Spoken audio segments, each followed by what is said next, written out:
physical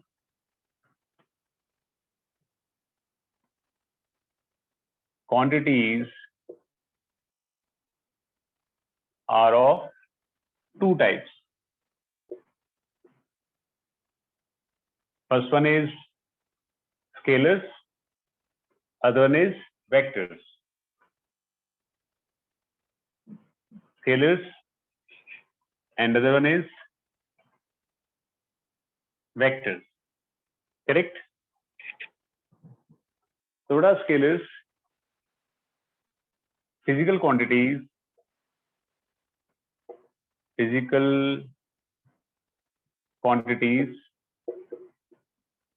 having magnitude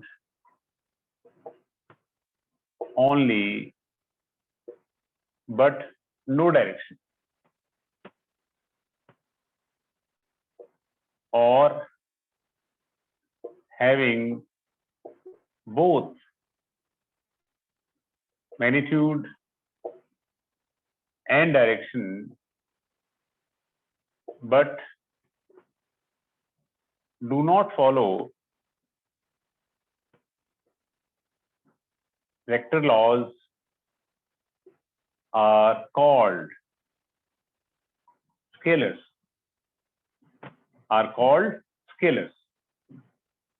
correct है? जिन quantities के पास, तो हमने स्टार्ट किया है आज वेक्टर्स. तो फिजिकल क्वांटिटी बेसिकली दो तरह की होती है, एक होते हैं स्केलर्स और एक होते हैं वेक्टर्स. स्केलर्स वो क्वांटिटी है जिसकी सिर्फ एक वैल्यू है, डायरेक्शन नहीं है, या वैल्यू और डायरेक्शन दोनों हैं बट वो वेक्टर लॉस को फॉलो नहीं करता. जैसे मास है, एनर्जी है, टाइम है, प्रेशर है, ये सब क्वांटिटीज जो हैं इनकी वैल्यू है बट डायरेक्शन नहीं है. करेक्ट है? इलेक्ट्रिक करंट है, इलेक्ट्रिक करंट का वैल्यू होती है 2 एम्पियर 4 एम्पियर, बट इसका डायरेक्शन नहीं होता. डायरेक्शन भी होता है, let be positive negative flow करता है, बट ये वेक्टर लॉस फॉलो नहीं करता. 2 एम्पियर प्लस 2 एम्पियर को आप सिंपल 4 एम्पियर लिख सकते हैं. एल्जेब्रिकली सीधे आप ऐड या सब्ट्रैक्ट कर सकते हैं. करेक्ट है? तो जिन क्वांटिटीज के पास वैल्यू है सिर्फ डायरेक्शन नहीं है, जैसे डिस्टेंस है, करेक्ट, आगे पास एनर्जी है, आगे पास पावर है, तो इन सब क्वांटिटीज के पास वैल्यू है बट तो डायरेक्शन नहीं होता. बट वैल्यू भी हो, डायरेक्शन भी हो, बट वेक्टर लॉस फॉलो ना करे, तब भी वो स्केलर्स में ही गिना जाएगा. जैसे हमारे पास प्रेशर है, प्रेशर का एक डायरेक्शन होता है पर्टिकुलरली. इलेक्ट्रिक करंट है, वो पॉजिटिव नेगेटिव जाता है, वैल्यू भी है, डायरेक्शन भी है, बट वेक्टर लॉस को फॉलो नहीं करता. तो जिन क्वांटिटीज के पास सिर्फ मैग्नीट्यूड है, डायरेक्शन नहीं है, वो भी स्केलर्स हैं. जिनके पास मैग्नीट्यूड भी है, डायरेक्शन भी है, बट वेक्टर लॉस को फॉलो नहीं करते, वो भी आपके स्केलर्स में ही काउंट किए जाते हैं. करेक्ट है? नेक्स्ट हमारे पास आता है vectors. What are vectors? Basically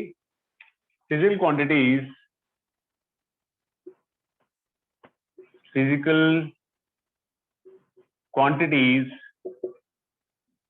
having both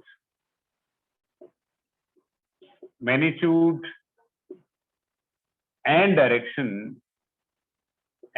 direction and also follows vector laws are called vectors. तो जिन क्वांटिटीज के पास मैग्नीट्यूड भी है, डायरेक्शन भी है और वेक्टर लॉस को फॉलो भी करते हैं, वो आपके क्या कहलाते हैं? वो आपके वेक्टर्स कहलाते हैं. करेक्ट है? फॉर एग्जाम्पल वेक्टर्स में हमारे पास example displacement, velocity, acceleration. Correct है? और स्केलर्स में distance, speed, electric current, pressure, energy, heat, ये सारे क्या हैं? स्केलर्स हैं. ठीक है? फिर द्वारा समझाता हूं मैं, आपके पास बेसिक क्लियर होना चाहिए क्या है वेक्टर्स और क्या है आपके scalars.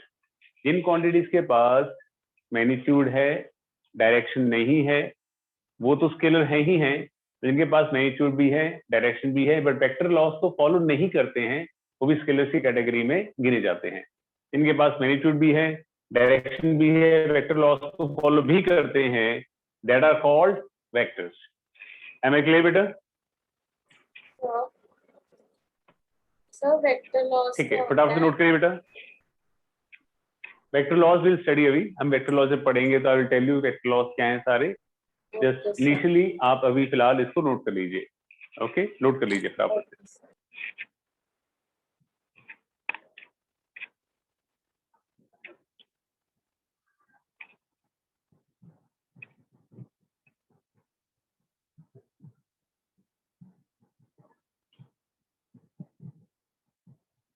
Excuse me sir. Yes बेटा बोलो। सर जो डेंसिटी है वो भी स्केलर में आती है ना? हाँ, डेंसिटी भी स्केलर ही है।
Excuse me, sir.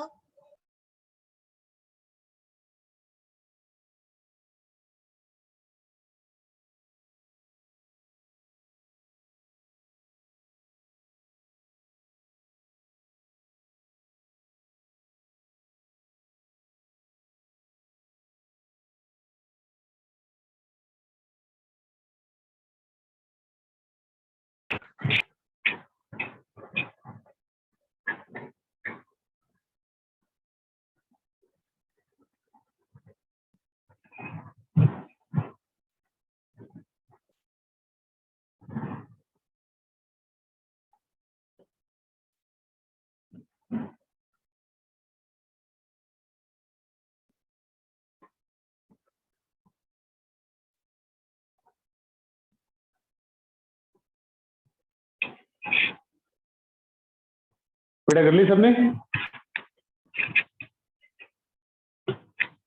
Yes sir. Yes, sir. चलो, that's good। नव्या बेटा कर लिया आपने? Yes, sir. चलो, okay.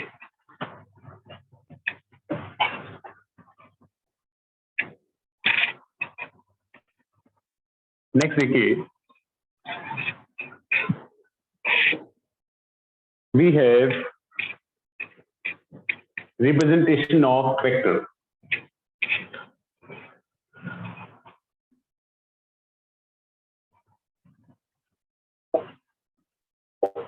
Representation of vector. Vector के पास दो चीजें हैं, मैग्नीट्यूड और डायरेक्शन। ठीक है, तो अगर हमारे पास ये वेक्टर है एक, तो उसके पास दो चीजें होंगी, उसका मैग्नीट्यूड और उसका डायरेक्शन। मैग्नीट्यूड को या तो सिंपल ए लिख लीजिए या ए वेक्टर लगा के मॉड लगा दीजिए। ये क्या रिप्रेजेंट करता है? ये रिप्रेजेंट करता है magnitude of a vector. Vector की वैल्यू कितनी है, वेक्टर की वैल्यू कितनी है। करेक्ट है, आपकी वेलोसिटी जो है उसकी वैल्यू कितनी है, आपकी फोर्स जो है उसकी वैल्यू कितनी है। 10 न्यूटन है, 20 न्यूटन है, वेलोसिटी आपकी 50 मीटर पर सेकेंड है, 100 मीटर पर सेकेंड है। मैग्नीट्यूड ऑफ वेक्टर रिप्रेजेंट कि उसकी वैल्यू कितनी है। And this A cap is called unit vector. क्या बोलते हैं इसको हम? यूनिट वेक्टर है। क्या रिप्रेजेंट करता है ये? तो it represents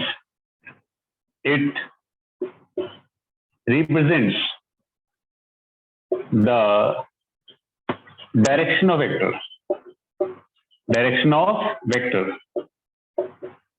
Its magnitude is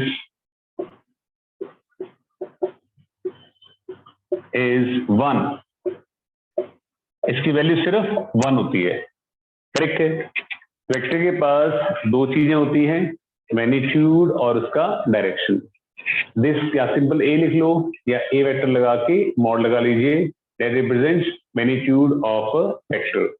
this A cap, इसको बोलते हैं ए कैप, कैप लगा रखी ना टोपी, ए कैप, तो ए हेड बोल देते हैं कई और ए कैप बोल देते हैं। यूनिट वेक्टर है, it represents the direction of vector. Vector किस डायरेक्शन में है and it's value is only 1। Unit का मतलब ही 1 है। यूनिट वेक्टर, यूनिट का मतलब क्या है 1। सिर्फ मेन वेक्टर का ये डायरेक्शन बताता है कि मेन वेक्टर आपका किस डायरेक्शन में है, ठीक है। जैसे मान लीजिए आपके पास एक फोर्स जो है वो ए से बी लग रही है, ये पॉइंट ए है, ये पॉइंट बी है, and the force is 10 Newton. तो फोर्स वेक्टर जो हो जाएगा वो 10 न्यूटन, तो उसकी वैल्यू होगी। डायरेक्शन क्या हो जाएगा, ए से बी कैप, मतलब डायरेक्शन जो है वो ए से बी की तरफ रिप्रेजेंट करता है। तो वेक्टर का जो मैग्नीट्यूड हुआ वो क्या हुआ 10, और उसका जो डायरेक्शन हुआ, डायरेक्शन क्या हुआ वो a b cap, direction is from a to b, और value of a b cap कितनी होगी, इज ओनली 1, क्योंकि यूनिट वेक्टर है तो मैग्नीट्यूड इज ओनली 1। समझे, वेक्टर के पास दो चीजें हैं, मैग्नीट्यूड एंड डायरेक्शन, वैल्यू और डायरेक्शन। दिस रिप्रेजेंट्स मैग्नीट्यूड, या सिंपल ऐसे लिख लीजिए, this represent direction of main vector. Main vector आपका किस डायरेक्शन में है, ठीक है। मान लो सपोज आपके पास कोई वेलोसिटी है, वो ओ से पी जा रही है बॉडी, तो वेलोसिटी की value let b is 10 newton, 10 metre पर second, direction is o p cap. This is unit vector हो गया, unit vector which represents the direction of main vector, which represents the direction of main vector, और ये इस vector की value हुई। मतलब vector का मैग्नीट्यूड कितना हुआ, वो हुआ हमारे पास 10, और डायरेक्शन क्या हुआ ओपी कैप, ये उसका डायरेक्शन हुआ। समझ गए मेरी बात को। तो वेक्टर के पास दो चीजें हैं, मैग्नीट्यूड एंड डायरेक्शन। मैग्नीट्यूड को हम ऐसे रिप्रेजेंट करते हैं, डायरेक्शन को ए कैप। क्लियर बेटा। तो हमारे पास एक्सिस होती है, एक्स एक्सिस, एक वाई एक्सिस और एक z axis. This is called x axis, this is called y axis, this is called z axis. तो हमारे पास वेक्टर्स हैं जो एक्सिस का लॉन्ग हमने फिक्स किए हुए हैं। तो एक्सिस का लॉन्ग वेक्टर जो होता है उसको हमेशा क्या बोलते हैं हम, आई कैप बोलते हैं, इसको बोलते हैं हम आई कैप। वाई एक्सिस के लॉन्ग इसको क्या बोलते हैं हम, जे कैप। जेड के लॉन्ग इसको क्या बोलते हैं हम, के कैप बोलते हैं। समझे, unit vector along x axis is I cap, along y axis is j cap, along z axis is k cap, ठीक है। तो हमारे पास I, J and K, I cap, J cap and K cap are the unit vectors along x axis, y axis and z axis। x axis के along I cap, y के along j cap और z के along k cap। अगर मैं लिखता हूं कि मेरे पास जो फोर्स है वो 20 न्यूटन आई कैप में है, तो इसका मतलब है कि जो फोर्स की जो वैल्यू है वो कितनी है, हमारे पास 20 है, और डायरेक्शन क्या है उसका, वो अलोंग एक्स एक्सिस है। अलोंग कहाँ है वो, एक्स एक्सिस है। समझ गए। तो i cap and j cap and a cap are the unit vectors along x axis, y axis and z axis. Clear है, इतनी बात मेरा समझ आती है। Yes sir. तो फटाफट से नोट करिए, हरियर।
Excuse me, sir. यस बेटा बोलो। सर नीचे जो आपने लास्ट ही लाइंस लिखी है उसमें सेकंड लाइन में वेक्टर्स के बाद क्या लिखा है? its magnitude is 1. Okay sir. Okay. Excuse me, sir. हाँ जी बेटा बोलो वंशिका। So ये यूनिट वेक्टर वाला रिपीट कर दो। आप नोट कर लिया है? नो सर, अभी कर रही थी। पहले आप नोट कर लीजिए, मैं एक बार और रिपीट कर दूंगा, ठीक है? Okay sir. ओके।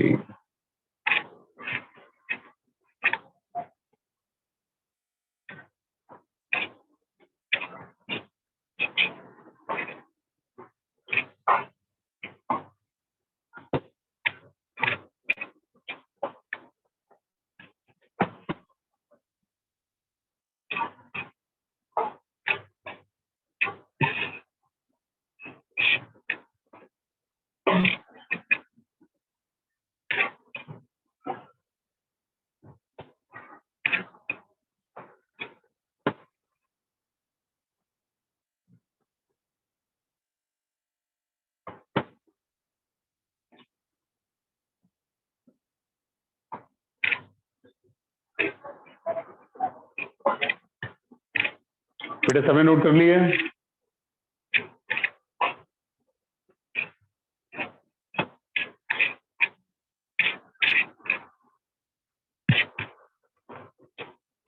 उपकार कर लिया बेटा आपने?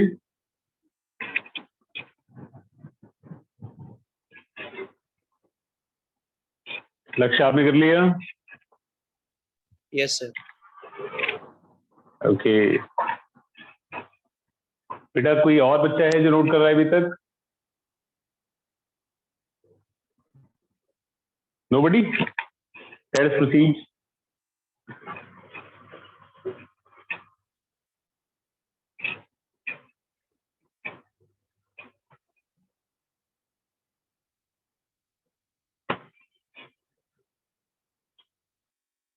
हाँ जी, क्या सिनेरियो है? तो मैंने समझाया कि वेक्टर के पास दो चीजें हैं, उसका मैग्नीट्यूड और डायरेक्शन।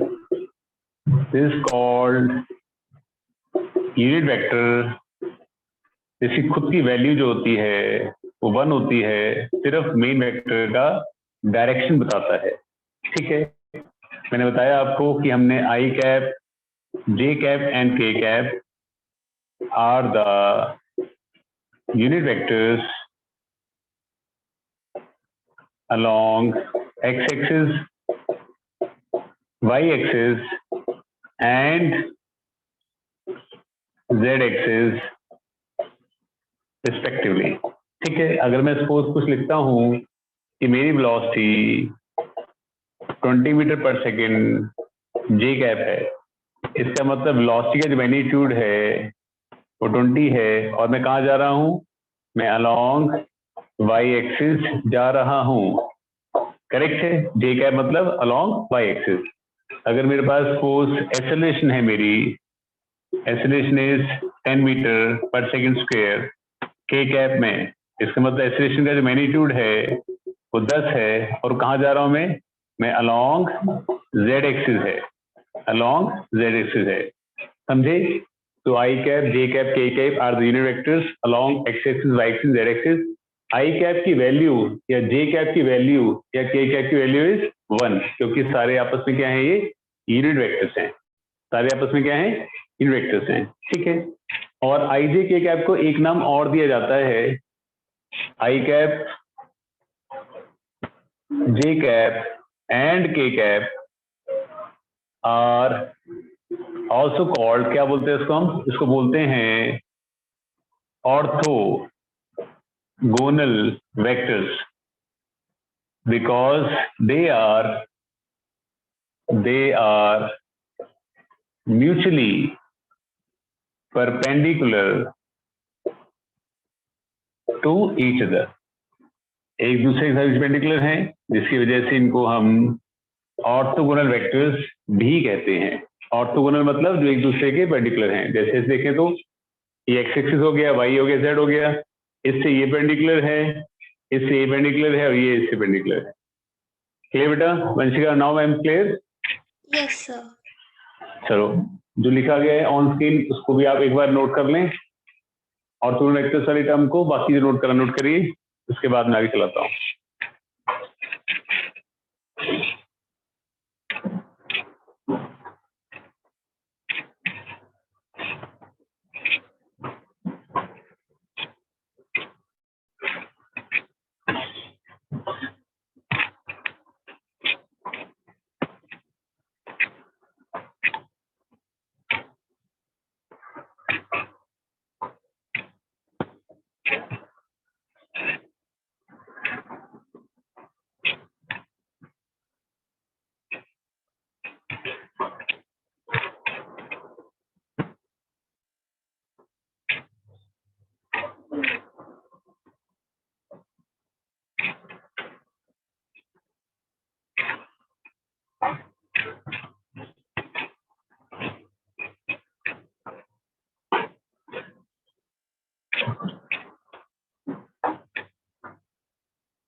बेटा कर लिया सबने?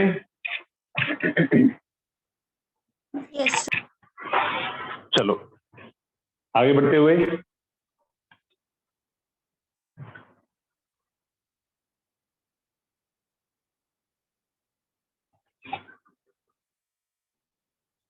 हाँ जी, नेक्स्ट हमारे पास आता है types of vectors. Types of vectors, पहले आता है हमारे पास इक्वल वेक्टर्स। तो दो वेक्टर्स आपस में इक्वल तब कहे जाते हैं अगर उनका मैग्नीट्यूड भी सेम हो और डायरेक्शन भी एक दूसरे के सेम हो। समझे? अगर सपोज आप इस डायरेक्शन जा रहे हैं 30 की स्पीड से, मैं भी इसी डायरेक्शन जाता हूँ 30 की स्पीड से, तो दोनों वेलोसिटी वेक्टर जो हैं एक दूसरे के इक्वल माने जाएंगे। समझे? दो वेक्टर्स इक्वल तब कहे जाते हैं जब उनका मैग्नीट्यूड भी सेम हो, ऑब्वियसली डायरेक्शन भी सेम हो। ठीक है। Next you have parallel vectors. Parallel vectors, तो वेक्टर्स पैरेलल तब कहे जाते हैं, a vector is called parallel of b अगर इनका मैग्नीट्यूड इक्वल ना हो बट डायरेक्शन एक दूसरे से सेम हो। A cap equals to b cap, correct है।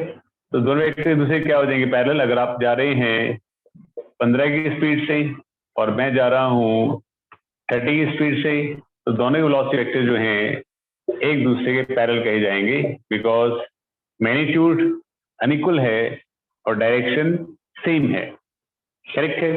तो वेक्टर्स इक्वल तब कहे जाते हैं मैग्नीट्यूड और डायरेक्शन दोनों इक्वल।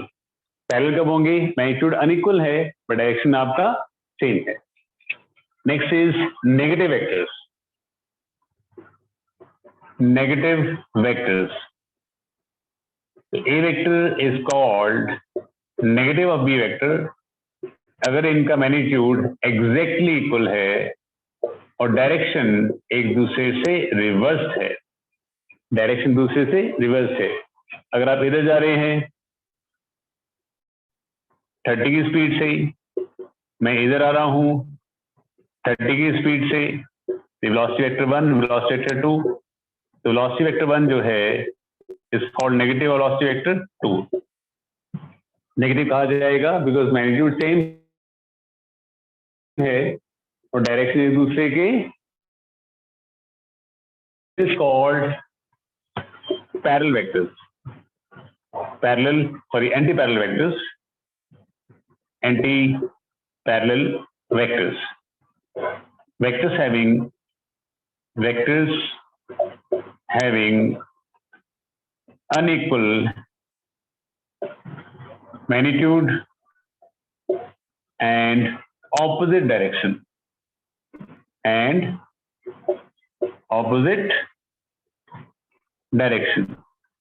तो ए वेक्टर हमारे पास अगर सपोज इस डायरेक्शन जा रहा है, बी इस डायरेक्शन जा रहा है, वेलोसिटी वेक्टर इज 15 मीटर पर second and this is 30 metre पर सेकेंड। तो मैग्नीट्यूड इक्वल है और डायरेक्शन एक दूसरे के ऑपोजिट है। Vectors are said to be anti parallel vectors. Correct है। दो वेक्टर्स इक्वल तब कहे जाएंगे अगर मैग्नीट्यूड डायरेक्शन दोनों एक दूसरे के सेम है। पैरेलल कब जाएंगे? मैग्नीट्यूड अनइक्वल है बट डायरेक्शन सेम है। नेगेटिव वेक्टर्स कब कहे जाएंगे? जब मैग्नीट्यूड इक्वल है और डायरेक्शन दूसरे के रिवर्स है। तो जब भी हम कहते हैं कि भी इसका नेगेटिव है, इसका मतलब वैल्यू तो सेम है बट डायरेक्शन उससे क्या हो गया? रिवर्स हो गया। डायरेक्शन क्या हो गया? रिवर्स हो गया। और एंटी पैरेलल क्या हुए कि आपके पास मैग्नीट्यूड अनइक्वल है और डायरेक्शन एक दूसरे से रिवर्स है। ठीक है। नेक्स्ट हमारे पास आते हैं, नेक्स्ट इज को इनिशियल वेक्टर्स। को initial vectors next is co-initial vectors. Co-initial vectors having same starting point.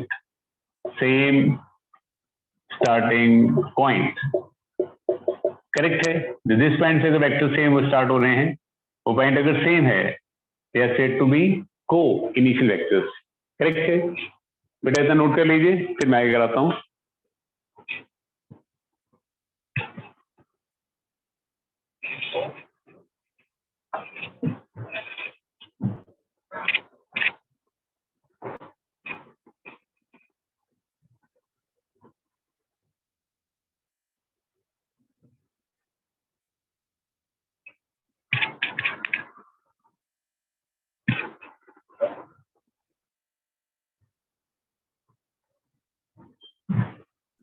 Excuse me sir.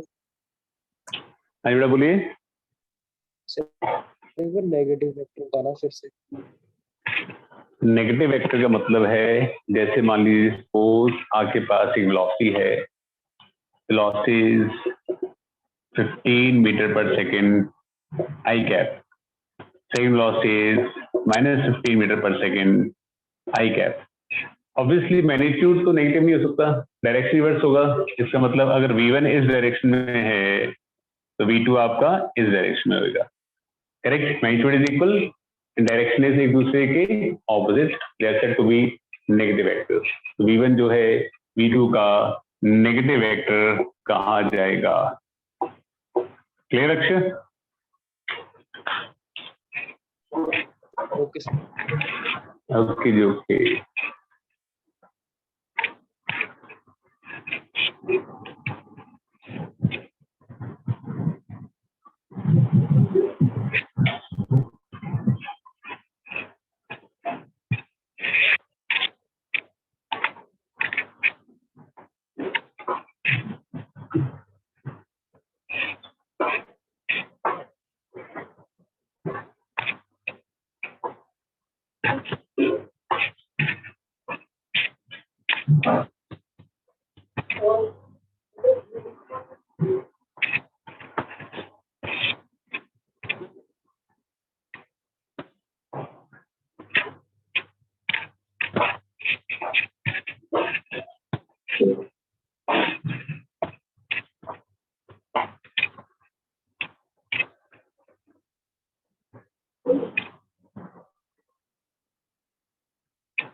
बेटा सबने नोट कर लिया? No, sir. ओके करिए फटाफट से।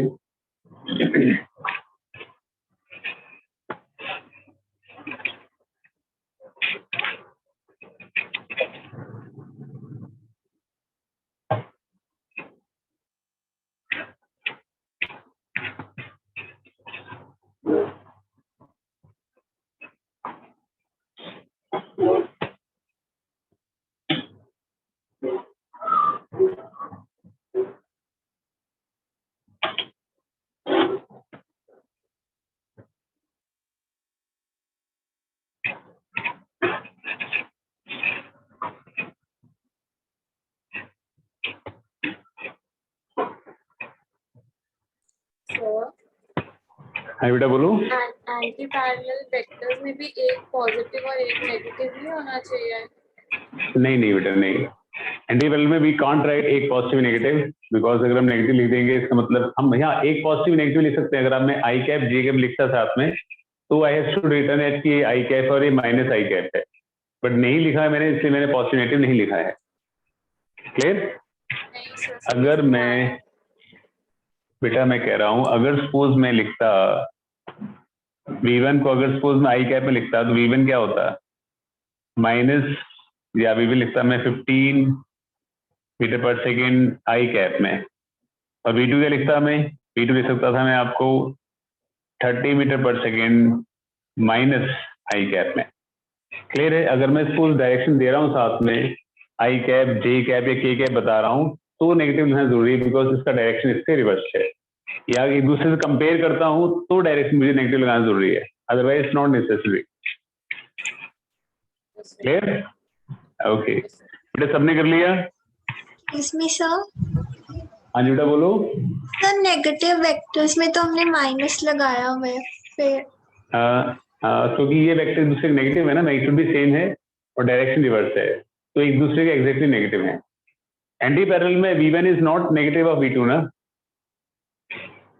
V1 is not Yes, negative sir. V2, V1 is, हाँ ठीक है चलो। बाकी सबको क्लियर है बेटा?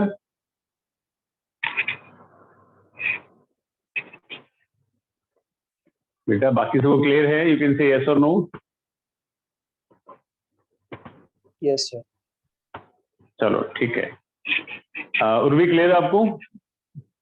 Yes sir. Ojaswi clear? Yes sir. Ananya? Yes sir. Avnika? Yes sir. Navya? Yes sir. Lakshya? Yes, sir. चलो आगे बढ़ते हुए, आज उपकार नहीं आया क्लास में ना, आगे बढ़ते हुए नेक्स्ट आर को प्लेनर वेक्टर्स। तो टू वेक्टर्स, कोप्लेनर वेक्टर्स क्या है? वेक्टर्स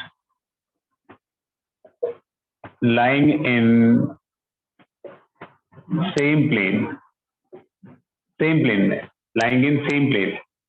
अगर हम सपोज एक्स एक्सिस को वाई को और जेड को फिक्स कर देते हैं कि भाई एक्स एक्सिस है, ये वाई है, ये जेड है, तो हमारे पास तीन प्लेन्स बनते हैं, एक्स वाई, वाई जेड और ब्लर है। Yes sir. Z X. Blur आ रहा है। हाँ ब्लर आ रहा है, फोकस नहीं किया उसने। आपको क्लियर? Yes sir. हाँ जी। तो अगर मैं कहता हूँ कि हमने एक्स एक्सिस, वाई एक्सिस और जेड एक्सिस को हमने अगर सपोज फिक्स कर दिया है, हमारे पास तीन प्लेन हैं, X Y plane, Y Z और जेड एक्स। जैसे मान लीजिए सपोज हमारे पास इस तरह से है, ये एक्स है, वाई है, जेड है, तो हमारे पास this is called X Y plane. Correct है? अगर मान लीजिए सपोज ये एक्स एक्सिस है और ये वाई है, तो जो मैं लिख रहा हूँ इस प्लेन पे आ रहा है, तो ये कौन सा हो गया? एक्स वाई प्लेन हो गया। ठीक है? और मैं अगर सपोज से बाहर आ जाता हूँ, ये वाला प्लेन जो है this is called X Z plane, ये एक्स जेड प्लेन हो जाएगा, और ये वाई और जेड प्लेन, ये वाई जेड प्लेन हो जाएगा। करेक्ट है?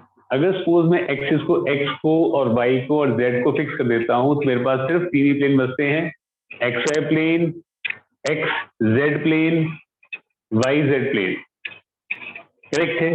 बट अगर सपोज मैं एक्सिस को थोड़ा शिफ्ट करता हूँ, थोड़ा सा अगर मैं एक्सिस शिफ्ट कर दूं तो प्लेन शिफ्ट हो जाएगा, शिफ्ट शिफ्ट शिफ्ट। मगर अगर सपोज एक्सिस को फिक्स ना करूं, मेरे पास इनफाइनाइट प्लेन्स हो सकते हैं। समझे बात को? अगर सपोज मैं एक्सिस को फिक्स कर दूं कि भाई ये मेरा ओरिजिन है, ये एक्स एक्सिस है, वाई है, जेड है, तो डेफिनेटली आगे पास तीन प्लेन बनेंगे, एक्स वाई, एक्स जेड और वाई जेड। बट अगर सपोज एक्सिस को मैं शिफ्ट कर दूं ऊपर की तरफ, तो मेरा प्लेन भी जो है वो शिफ्ट हो चले जाएंगे, तो there can be infinite planes. कहने का तात्पर्य ये है कि अगर सपोज आगे पास origin of coordinates X Y Z आपने फिक्स कर दिया है कि ये ऑरिजिन है, तो we can have only 3 planes, but if they are not fixed we can have infinite planes. Correct है? तो if origin is fixed, if origin is fixed, then we will have only 3 planes। सिर्फ 3 planes होंगे। कौन कौन से? X Y, Y Z and Z X. But if origin is not fixed, we can have infinite planes,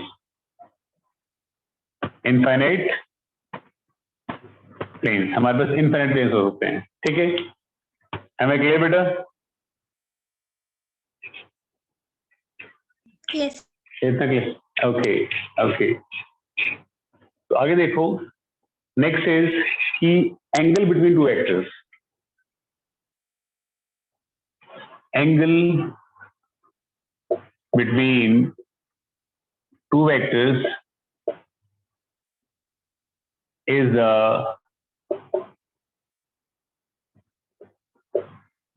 smaller angle enclosed either by tails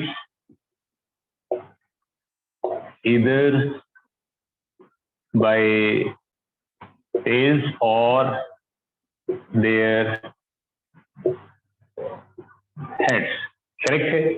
मतलब अगर आगे पास दो vectors हैं, तो जहां जहां इनकी टेल मिल रही है, मतलब इसको हम बोलते हैं अगर वेक्टर है तो ये इसका टेल होता है और ये इसका हेड होता है, ये होता है इसका हेड। करेक्ट है? तो टेल के बीच में जो एंगल होगा या हेडेड के बीच में जो एंगल होगा, that angle is called angle between two vectors. Smaller angle तो ये आपका ये भी हो सकता था, but smaller angle between two vectors is the angle between either their tails or their head। समझे? या तो पूंछ में एंगल बनता हो या हेडेड बनता हो, the smaller angle enclosed by either their tails or their head is called angle between two vectors। ठीक है? बट अगर सपोज ये कंडीशन मीट ना हो रही हो, तो आप उसको वेक्टर्स को आगे पीछे हिला के मीट करा सकते हैं। मतलब अगर सपोज वेक्टर एक यहाँ जा रहा है, ए वेक्टर यहाँ जा रहा है, करेक्ट है? तो इन दैट केस यहाँ पे ना तो इनकी टेल मिल रही है ना इनके हेडेड मिल रहे हैं, तो आप क्या करिए, वेक्टर को आगे की तरफ एक्सटेंड कर दो। एक्सटेंड कर देंगे, यहाँ टेल मिल गई, तो ये एंगल जो होगा ये ए वेक्टर और बी वेक्टर के बीच में एंगल हो जाएगा। समझे? तो angle is angle enclosed bye smaller angle enclosed bye either their tails or their heads। ठीक है? अगर वो कंडीशन मीट नहीं कर रही है, वेक्टर को आगे पीछे हिलाइए टू मीट द कंडीशन। ठीक है? इस केस में आप बी को पीछे भी ला सकते थे, तब भी ये एंगल ए और बी के बीच में एंगल कहलाता। क्लियर है? जैसे मान लो सपोज हमारे पास ये ए वेक्टर है और ये है हमारे पास बी वेक्टर, और ये एंगल आगे पास है 30 डिग्री। मेरे से पूछा जाता है कि ए और बी के बीच में क्या एंगल है, ए वेक्टर और बी वेक्टर के बीच में क्या एंगल है। तो मैं देखता हूं कि यहाँ पे ना इनके टेल मिल रहे हैं ना हेडेड, तो मैं इसको आगे एक्सटेंड कर देता हूँ। आगे एक्सटेंड कर दूंगा, ये बन जाएगा, तो इनके बीच में ये वाला एंगल बन जाएगा। करेक्ट है? तो ये कौन सा एंगल बन जाएगा? ये बन जाएगा आपका 150 डिग्री जो एंगल होगा, ये आपका ए वेक्टर और बी वेक्टर के बीच में एंगल बन जाएगा। करेक्ट है? अगर सपोज मेरे पास यहाँ पे वेक्टर आता है, पी वेक्टर आता है, यहाँ पे वेक्टर आ जाता है, क्यू वेक्टर आ जाता है, और मुझे ये एंगल गिवन है, ये 120 डिग्री एंगल है। एंगल ए और पी और क्यू में कितना एंगल है?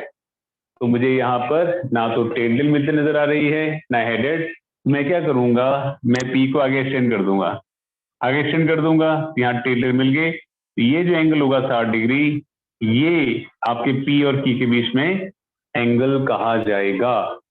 I repeat, angle between two vectors is the smaller angle enclosed by either their tails or their head। या तो पूंछ मिलती हो या हेडेड मिलते हो, तो जो स्मॉलर एंगल करेगा वो एंगल दो वेक्टर्स के बीच में एंगल कहा जाएगा। अगर वो कंडीशन मीट नहीं करती है, तो वेक्टर को आप आगे पीछे हिला लीजिए तो मीट द कंडीशन, तो आगे लेके जाएंगे, इसको पीछे लेके आएंगे तो meet the condition to get the angle between the two vectors. Am I clear?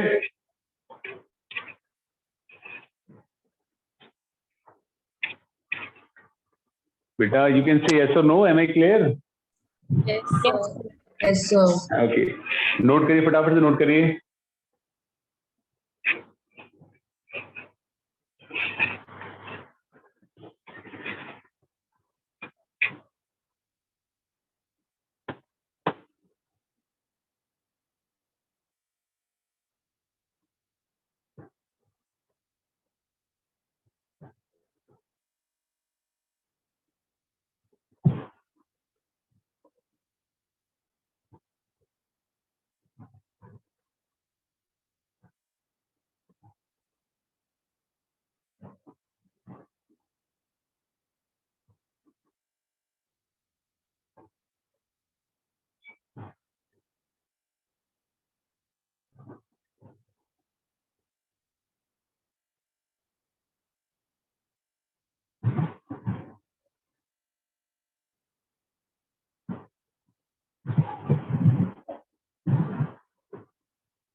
Excuse me, sir. बेटा बोलो। सर जो आपने वो टेस्ट किया था उसमें जो क्वेश्चन पूछा है। हाँ हाँ कोई बात नहीं, विल डिस्कस दैट टेस्ट। अभी तो इसमें चेक नहीं किया है, तो क्वेश्चन कौन सा है बता सकते हैं मुझे आप?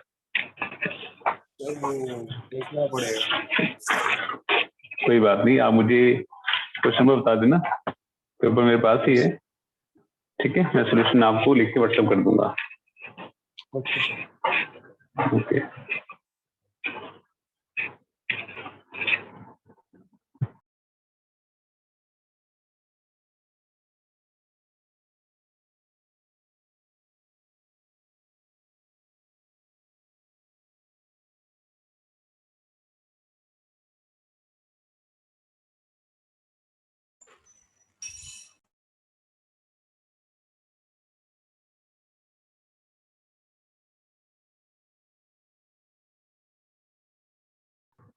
अच्छा, सबने कर लिया? Yes sir.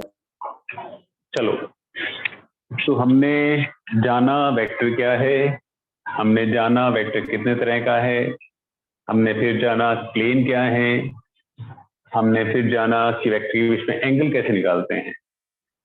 क्लियर है?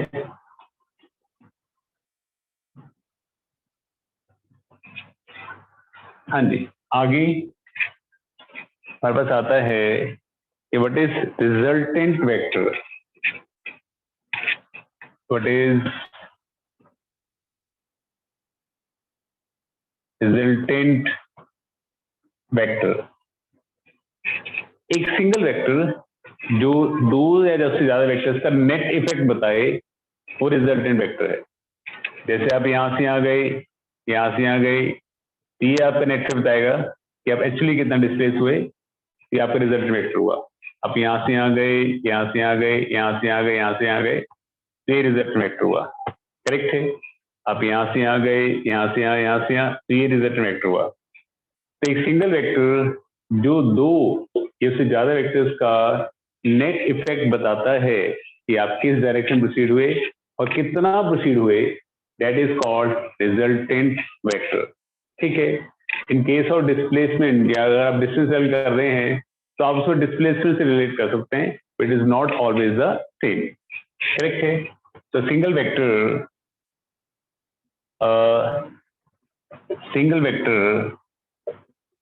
which gives the net effect of two or more vectors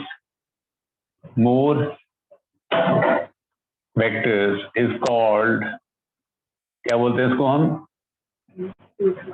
resultant vector कहते हैं। करेक्ट है।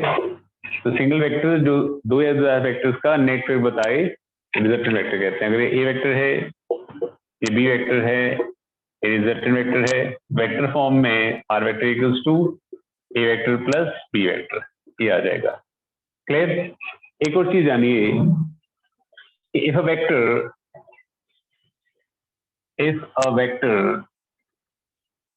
is multiplied by a number, if a vector is multiplied by a number, then magnitude becomes n times, but direction remains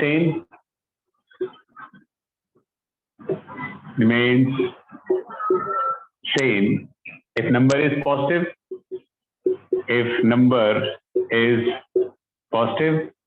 and direction gets reversed if number is negative.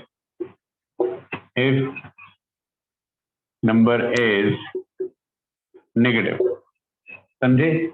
अगर आप vector को एक number से multiply करते हैं तो इन that case आपका जो डायरेक्शन है वो सेम रहता है, बट मैग्नीट्यूड क्या होता है आपका n टाइम्स हो जाता है। क्या मतलब है, मान लो सपोज हमारे पास एक वेलोसिटी वेक्टर था विच वाज 30 मीटर पर सेकेंड आई कैप में, इसको आप मल्टीप्लाई कर दिया आपने 2 से, वेलोसिटी वेक्टर क्या बन जाएगा आपका 60 मीटर पर सेकेंड आई कैप भी रहेगा। तो इसका जो मैग्नीट्यूड है वो तो डबल हो गया, बट डायरेक्शन क्या रहा आपका, सेम रहा।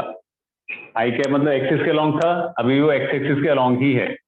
बट अगर सपोज यही नंबर जो है अगर एक नेगेटिव नंबर होता, जैसे अगर सपोज आप मल्टीप्लाई करते 30 मीटर पर सेकेंड को माइनस से मल्टीप्लाई करते तो क्या होता, -60 मीटर पर सेकेंड आई कैप में, तो जो आपका जो मैग्नीट्यूड है वो तो 60 रहता, बट आपका डायरेक्शन जो है वो रिवर्स हो जाता, क्योंकि आप आई कैप से माइनस आई कैप में आ जाते।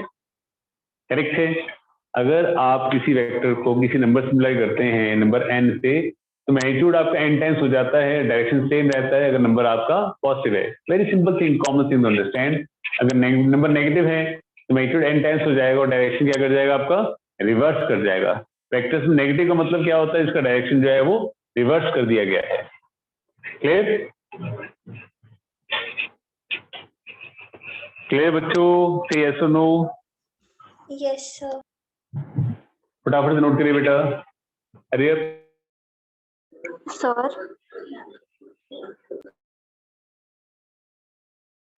बोलो बेटा बोलो। सर मुझे रिजल्टेंट हाँ जी, आपकी आवाज बेटा क्लियर नहीं आई। सर मुझे रिजल्टेंट वेक्टर अच्छे से समझ नहीं आया, एक और एग्जांपल बता दो। रिजल्टेंट वेक्टर का मैं बताया तो है, अगर आप सपोज आप किसी बॉडी को अगर किसी को आप दो फोर्स से धकेल रहे हैं, एक यहाँ से धकेल रहे हैं और एक यहाँ से धकेल रहे हैं, तो नेट रिजल्ट क्या होएगा कि वो इस डायरेक्शन में धकेला जाएगा। तो एक सिंगल वेक्टर जो है जो दोनों का नेट इफेक्ट बताए तो वो रिजल्टेंट वेक्टर होता है। समझ गए। Yes sir. ठीक, दैट्स गुड।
बेटा कर लिया?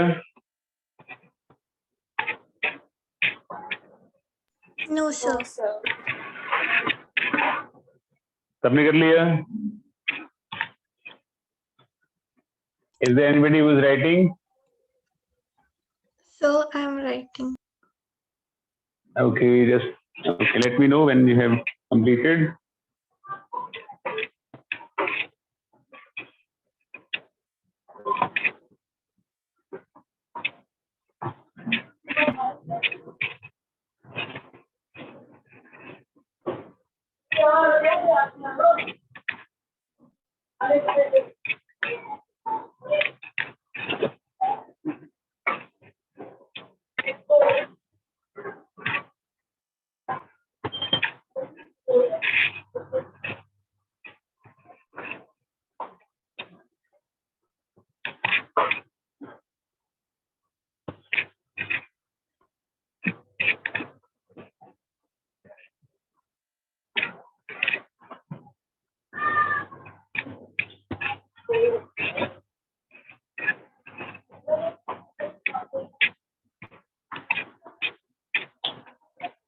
So done.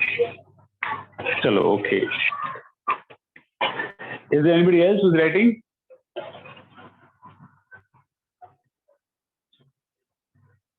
Nobody?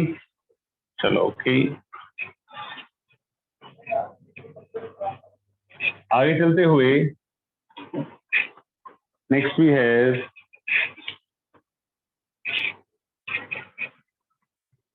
पहला law, laws of vector addition. Laws of vector addition. Very important. Very first is triangle law of vector addition. ठीक है, लॉ क्या है बेसिकली वो समझाता हूं पहले आपको. ट्रायंगल लॉ के अकॉर्डिंगली अगर आपके पास दो वेक्टर हैं तो ट्रायंगल की दो साइड से दिखाई जा सकते हो, ए वेक्टर और बी वेक्टर. करेक्ट है. और ए और बी के बीच में जो एंगल है वो है थीटा, और ये सेम ऑर्डर में है. सेम ऑर्डर का मतलब है कि एक की टेल दूसरे के हेड को मीट करती है, then they are said to be in same order. समझे? जब एक की टेल दूसरे के हेड को मीट करती है, they are said to be in same order. तो दो वेक्टर्स अगर सपोज ट्रायंगल की दो साइड से दिखाए जा सकते हो, taken in same order, tail of one touches the head of other, तो उस ट्रायंगल की जो क्लोजिंग साइड होगी टेकन इन ऑपोजिट ऑर्डर वो क्या देगी? वो रिजल्टेंट का मैग्नीट्यूड और डायरेक्शन देगी. करेक्ट है. अगर आपके पास दो वेक्टर्स हैं ए और बी जो ट्रायंगल की दो साइड से दिखाए जा सकते हो, उनके बीच में एंगल है थीटा, तो उस ट्रायंगल की जो क्लोजिंग साइड होगी टेकन इन ऑपोजिट ऑर्डर, मतलब जहाँ पे टेंडेंट मिले हेड मिले तो वो साइड क्या दिखाएगी? रिजल्टेंट का मैग्नीट्यूड और डायरेक्शन देगी। ये आपका है ट्रायंगल लॉ। करेक्ट है? I read the statement. It states that if two vectors can be represented by two sides of triangle taken in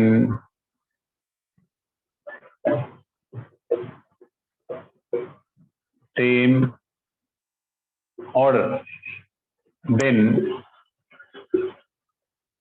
third side of triangle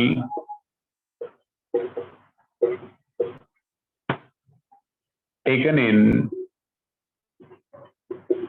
opposite order gives the magnitude and direction of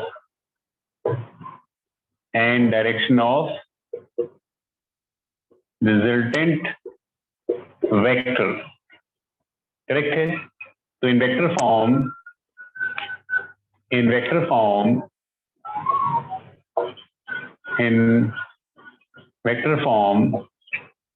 R vector equals to A vector plus B vector। R vector equals to A vector plus B vector। समझे? तो अगर आपके पास दो vector हैं जो triangle की दो side दिखा सकते हो टेकन इन सेम ऑर्डर, तो उस ट्रायंगल की जो थर्ड साइड होगी taken in opposite order will represent the magnitude direction of resultant vector. ठीक है, मैं समझाया था आपको कि वेक्टर के पास दो चीजें होती है, मैग्नीट्यूड डायरेक्शन। तो मैग्नीट्यूड के लिए हम इसको आगे डील करेंगे और डायरेक्शन के लिए हम अलग डील करेंगे। फिलहाल आप ये नोट कर लीजिए फटाफट से।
हाँ जी बेटा बताइए। ये जो आपने साइड में फिगर बनाई है उसमें जो राइट हैंड साइड को थीटा के पास एंगल है वो वाला आपने खुद ड्रॉ किया या फिर मतलब क्वेश्चन में होगा?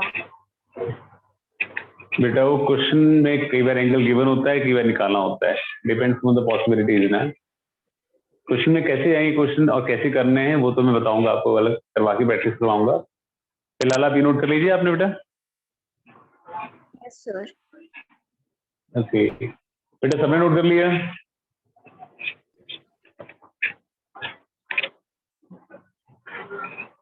बच्चों सबने नोट कर लिया?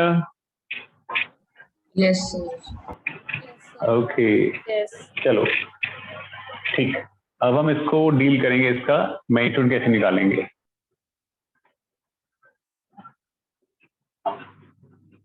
हाँ जी, तो वी हैव अ वेक्टर, ये हमारे पास है ए वेक्टर, ये हमारे पास है बी वेक्टर, ये है resultant let this point is O P Q, इनके बीच में एंगल है थीटा, परपेंडिकुलर ड्रॉ कर लिया आपने, this is perpendicular, this point is N ले लें, करेक्ट है। तुम क्या कर रहे हैं, वेक्टर फॉर्म में तो पता था हमें, हम निकाल रहे हैं for magnitude of resultant vector, resultant vector और मैग्नीट्यूड ऑफ रिजल्टेंट वेक्टर, ठीक है। अब देखो in triangle PQN, in triangle PQN, what is sin theta? Sin theta is QN upon QP, perpendicular by base। QN है, but QP क्या है, QP तो B है, हमारे पास QN क्या आ जाएगा, ये आ जाएगा B sin थीटा, ये आ जाएगा, क्लियर है। और what is cos theta? Cos theta is base PN by PQ, again PN है, PQ B है, तो PN क्या आ जाएगा, B cos थीटा आ जाएगा, B cos थीटा आ जाएगा, करेक्ट है। तो हमने QN और PN की वैल्यू निकाली इन टर्म्स ऑफ B। अब in right triangle OQN, right triangle OQN, अब जानते हैं पाइथागोरस OQ का जो स्क्वायर है वो QN का स्क्वायर प्लस ON का स्क्वायर होगा, correct. Hypotenuse equals to perpendicular और बेस का स्क्वायर, ठीक है ना। OQ क्या है, OQ है आपका R, और QN क्या है, QN है B sin थीटा, ये हो जाएगा B square sine square theta. और ON क्या है, ON है OP प्लस PN, ON है OP प्लस PN का स्क्वायर, तो R square equals to B square sine square theta plus OP है हमारा A, है A स्क्वायर, और PN है हमारा B cos थीटा, तो A plus B cos theta का स्क्वायर। तो खोल दो इसको, गेट जो है R square equals to B square sine square theta plus A square plus B square cos square theta plus 2AB cos theta, ठीक है। इसमें से आप B स्क्वायर कॉमन ले लो, we have A square plus B square,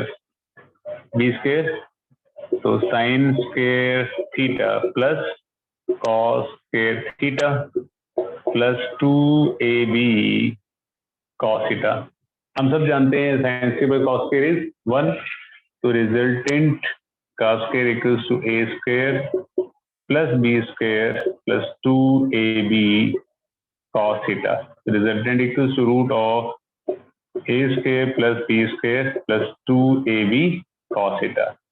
अभी R है क्या, R है हमारे पास, R है magnitude of resultant vector, magnitude मतलब उसकी वैल्यू क्या आएगी, रिजल्टेंट वेक्टर, क्लियर।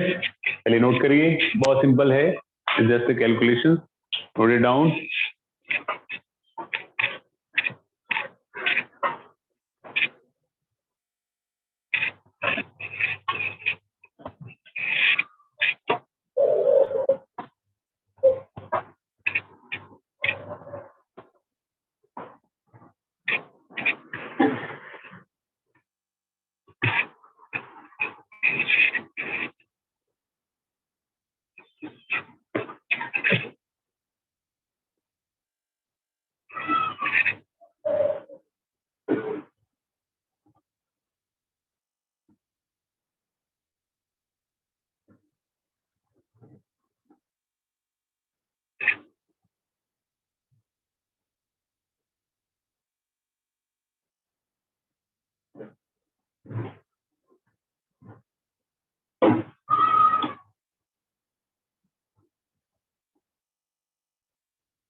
बेटा सबने कर लिया?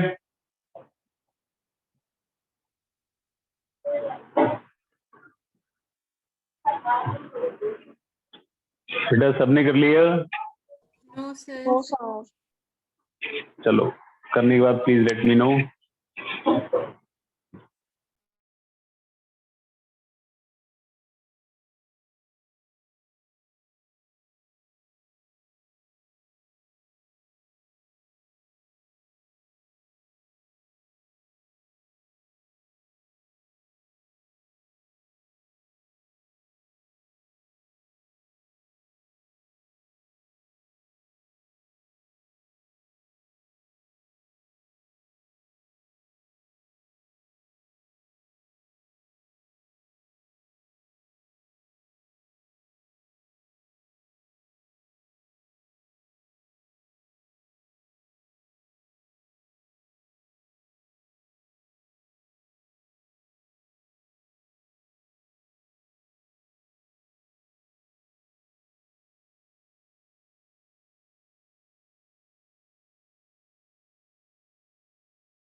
Sir done. Done sir.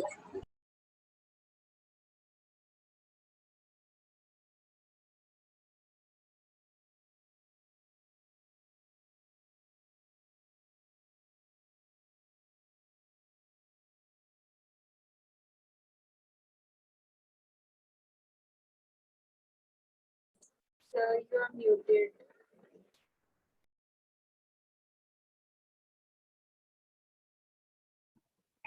अच्छा मैं म्यूटेड था, ओके। रिजल्टेंट निकाला हमने रूट ऑफ ए के बी से उसको भी कॉस थीटा। अगर हमने निकालना है, अब देखो कि अगर सपोज केस 1, पहले आप एंगल डायरेक्शन निकाल लो और direction of resultant vector, direction of resultant vector. तो उसके लिए हमने यहाँ पे एक एंगल ले लिया, द एंगल इज बीटा, ये ले लिया आपने, this is beta. What is tan beta? tan beta is perpendicular qn by on। qn क्या था? b sin थीटा था, on क्या था? a plus b cos theta. ये डायरेक्शन के लिए आ जाएगा, करेक्ट है। tan beta is qn by on, qn was b sin theta and on is op plus pn, op is a, pn is b cos theta। ठीक है, अब आता है हमारे पास case 1। Case 1, if theta is 0 degree, theta 0 degree कब होगा? जब हमारे पास a वेक्टर और b वेक्टर एक दूसरे के पैरेलल हो जाएंगे। इन दैट केस रिजल्टेंट का मैग्नीट्यूड कितना आएगा? Is root of a square plus b square plus 2ab cos 0। What is cos 0? cos 0 value क्या होती है बेटा? 1 होती है। विल गेट रूट ऑफ, सबको आनी चाहिए value, a square plus B square plus 2ab आ जाएगा। तो आपको शायद याद होगा a square B square 2ab किसका फॉर्मूला है? ये रूट ऑफ ये a प्लस b का फॉर्मूला है, a प्लस b का होल स्क्वायर। तो अगर आप इसको देखेंगे तो स्क्वायर से रूट कट जाएगा, तो क्या आ जाएगा हमारे पास? विल गेट, हमारे पास आ जाएगा resultant equals to a plus B. बहुत सिंपल सी बात है, अगर आप यहाँ फोर्स लगा रहे हैं 10 न्यूटन की और मैं फोर्स लगा रहा हूँ अगर 50 न्यूटन की, तो रिजल्टेंट क्या हो जाएगा? 60 न्यूटन हो जाएगा। दोनों फोर्स एक दूसरे को ऐड हो जाएंगी और रिजल्टेंट भी आपका उसी डायरेक्शन में आएगा। रिजल्टेंट भी आपका उसी डायरेक्शन में आएगा। आप टेन बीटा से निकाल सकते हैं। टेन बीटा अगर आप निकालना चाहें तो tan beta is B sine 0 upon A plus B cos 0। Sine 0 0, तो बीटा क्या आ जाएगा? 0 डिग्री आएगा। इसका मतलब कि वो उसी डायरेक्शन में आएगा। अगर दो फोर्सेस सेम डायरेक्शन में हैं तो रिजल्टेंट दोनों को सिंपली ऐड करके आएगा और उसी डायरेक्शन में आ जाएगा। ठीक है। और अगर सपोज हमारे पास केस 2 देखें और ये a प्लस बी जो है ये इसकी मैक्सिमम वैल्यू होती है। क्या होती है? मैक्सिमम वैल्यू हो सकती है, इससे ज्यादा वैल्यू नहीं हो सकती। केस 2, अगर सपोज थीटा जो है वो 180 डिग्री है, करेक्ट है, इन दैट केस रिजल्टेंट क्या आ जाएगा? That equals to root of a square plus b square plus 2ab cos 180। cos 180 value क्या होती है? cos 180 की वैल्यू होती है -1। रिजल्टेंट का मैग्नीट्यूड कितना आ जाएगा? As root of a square plus b square minus 2ab ये आ जाएगा, या root of a minus b का होल स्क्वायर या a माइनस b आ जाएगा। इन दैट केस ये रिजल्टेंट की वैल्यू की सबसे कम वैल्यू है।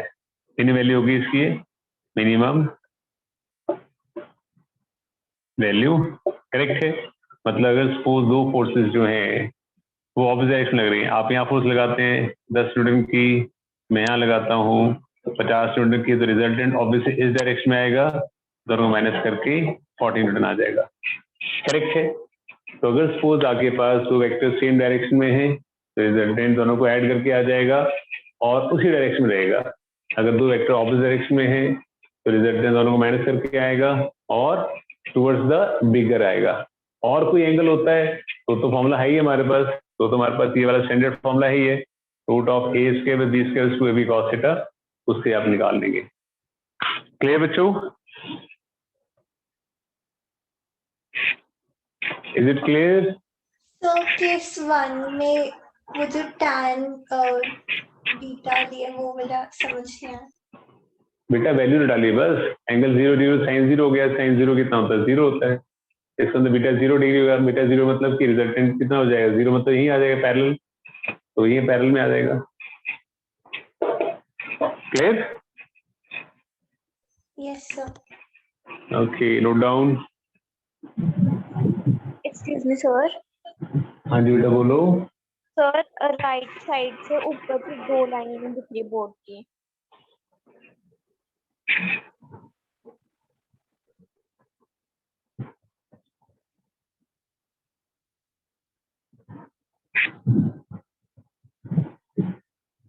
आप दिख रही है? Yes sir. चलो ठीक है फटाफट से। Excuse me sir। हाँ जी बेटा बोलो। सर tan बीटा से डायरेक्शन कैसे आई? अगर बीटा 0 डिग्री मतलब आर ए के पैरेलल हुआ, बीटा 90 और पेंडिकुलर होता है, बीटा कुछ और होता है, उससे एंगल पता लगता है। ठीक है, इसको प्रैक्टिकली कैसे करना है अपनी का, ये मैं आपको भी मेजर करके दिखाऊंगा। ठीक है, डोंट वरी। क्लियर बेटा? यस।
सर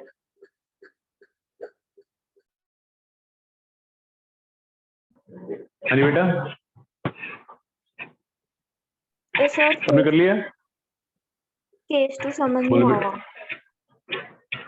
बेटा, अगर केस 2 में एक वेक्टर यहाँ है, एक वेक्टर यहाँ है, कितने का बना? 180 बना, 180 बना, वहां पुट कर दिया cos 3t इज -1, ये माइनस बी का फॉर्मूला बन गया, रूट से स्क्वायर कट गया, ये आ गया।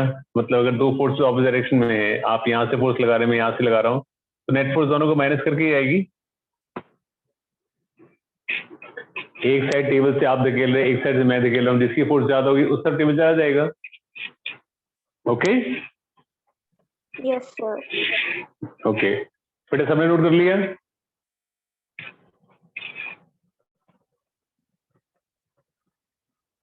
सबने नोट कर लिया? यू कैन से यस और नो। Yes, sir. ओके चलो, एक सिंपल से क्वेश्चन से शुरुआत करते हैं। Try to solve it. नहीं होता तो डेफिनेटली मैं कराऊंगा।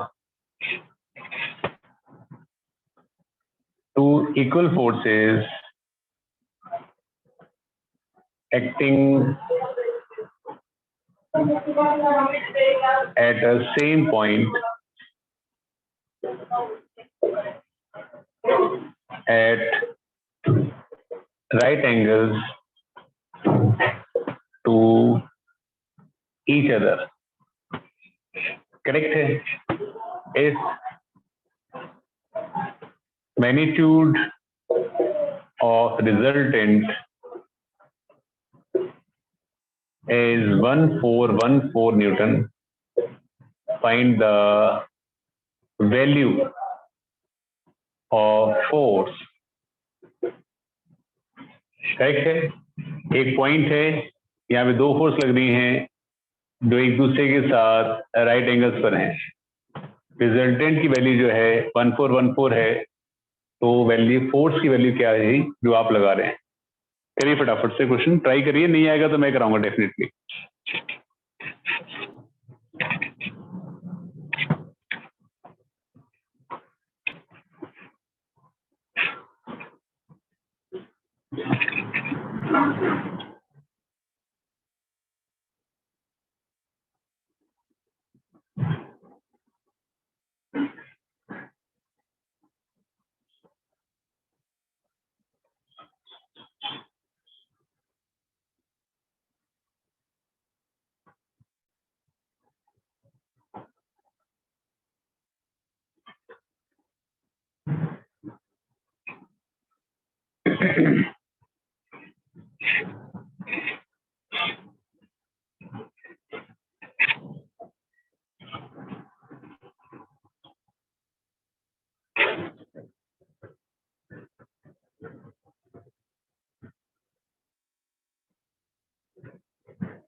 यस बच्चों, किसी का आंसर आया?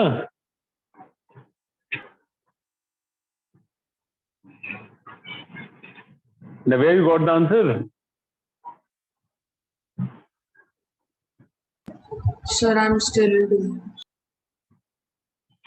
Okay. अनिका, आपका आंसर आया? 707.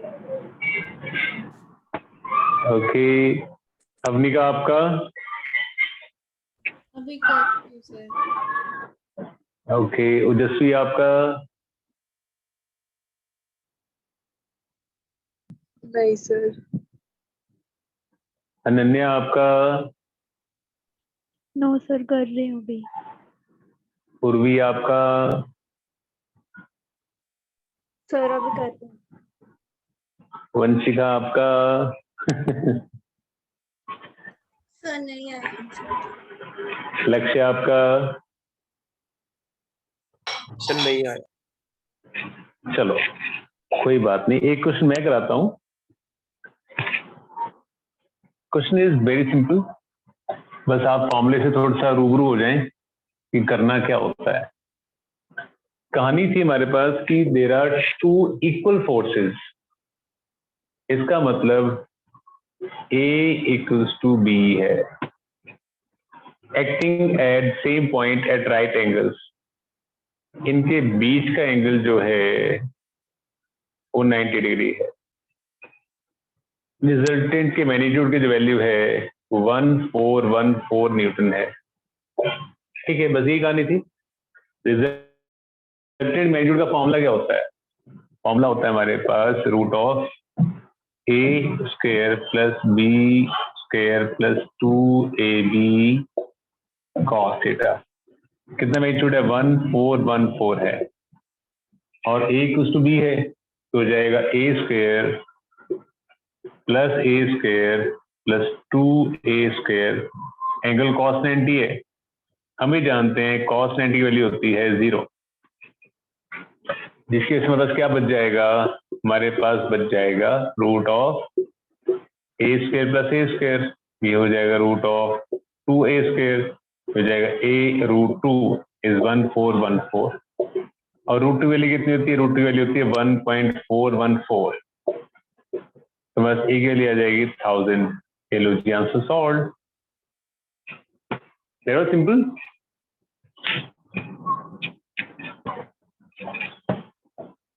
ये सिंपल था बेटा। सर आपने 2ab की जगह 2a स्क्वायर लिखा था, हाँ जी बेटा, वो ऊपर जो है ना 2ab, तो 2a स्क्वायर क्यों लिखा? बेटा a इक्वल्स टू b है चाहत, तो a को a से मल्टीप्लाई करोगे बेटा a स्क्वायर ही तो आएगा।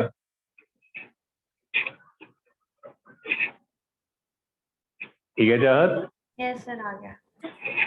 ओके, किसी और को कोई दिक्कत? नव्या क्लियर बेटा आपको? Yes, sir. Now. ओके बेटा, क्लियर टू एवरीबॉडी? लक्ष्य क्लियर? Yes, sir. ओके चलो, just note it down and give you next question. ये मैंने समझाया था, वेक्टर बहुत इंपॉर्टेंट टॉपिक है हमारा, इस पर हमारी एंटायर फिजिक्स बेस होती है, तो आपने इसको अच्छे से समझना है, और न्यूमेरिकल प्रैक्टिस तो आपने बहुत ज्यादा करनी है। Vector is not the theoretic, vector मतलब फिजिक्स मतलब 99% न्यूमेरिकल, तो 99% you have to practise numericals. Okay,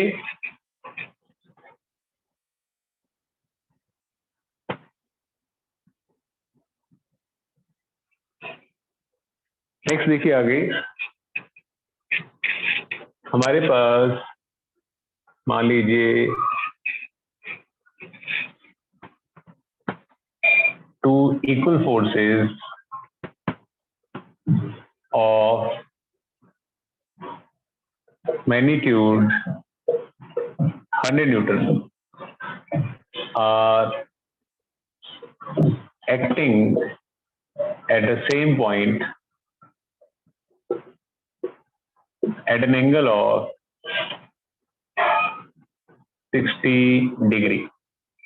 Find magnitude of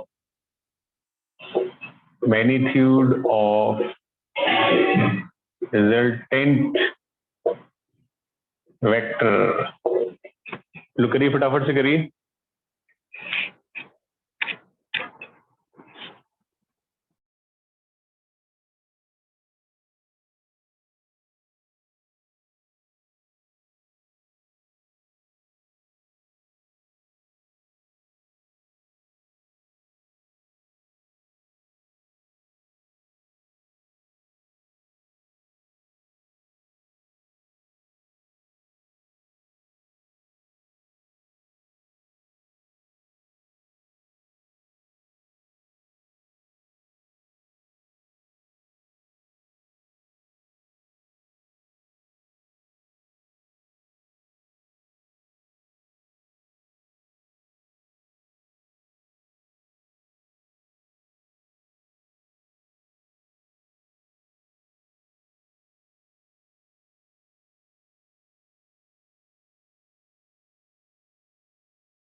बेटा कर लिया आप लोगों ने?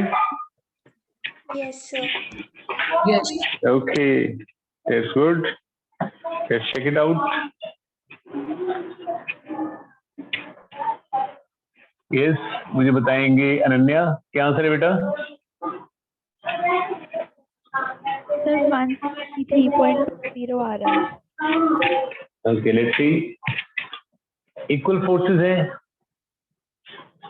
A equals to B है, value is 100, theta is 60 degree, resultant magnitude is root of A square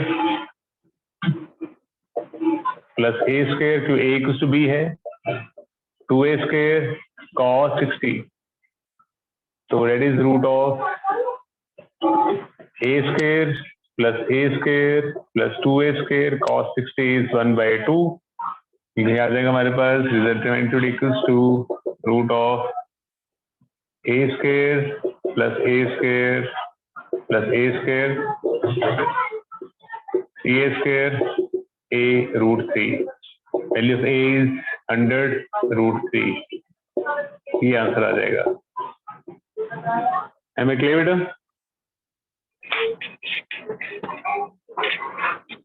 Am I clear? हाँ जी बेटा बोलो। सर मैंने ना यहाँ पर ये वैल्यूज पुट कर दी थी, मतलब 100 और फिर स्क्वायरिंग करने के बाद फाइनल आंसर √30,000 आ रहा है। तो बेटा उसको सॉल्व करोगे तो ये आंसर आएगा। 10,000 का रूट तो 100 ही हो गया ना, ठीक है। ओके, तो इस बेटर की आप वैल्यू बाद में पुट करें, बिकॉज अननेसेसरी आप कॉम्प्लिकेशन बढ़ा रहे हैं। Otherwise concept is very simple. सबको समझ में आ गया इतना? Yes, sir. तो एक और क्वेश्चन करते हैं फटाफट से। One more question.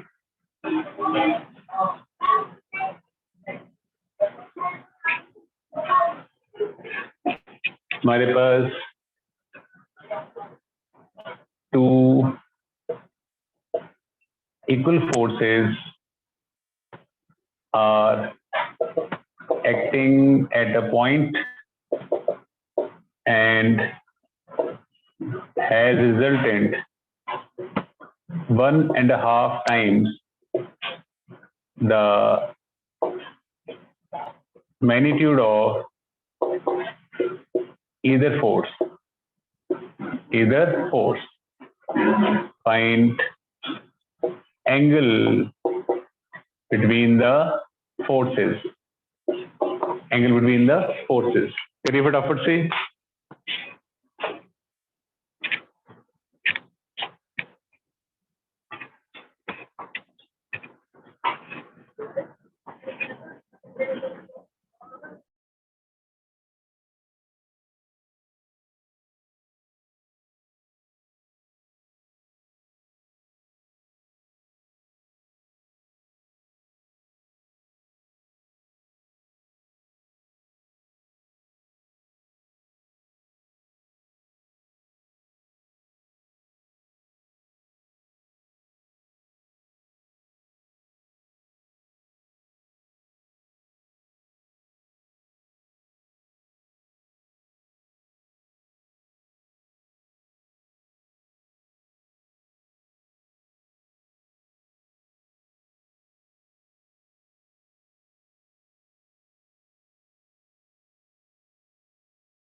बच्चों कर लिया?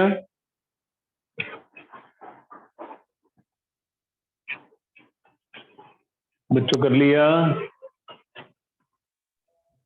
No sir. ऐसे बेटा मेरी दूसरी क्लास का टाइम हो गया, मैं इसको फटाफट सॉल्व कर देता हूँ। आपको लिखा क्वेश्चन में दो इक्वल फोर्सेस हैं, तो A इक्वल्स टू B है और रिजल्टेंट की वैल्यू जो है वो किसी एक फोर्स का 1.5 टाइम्स, मतलब 3/2 टाइम्स हो गया, CA/2 हो जाएगा, isn't it? तो वैल्यू पुट कर दो। Resultant is root of A square plus, क्योंकि A इक्वल्स टू B है, A square plus 2A square into cos theta.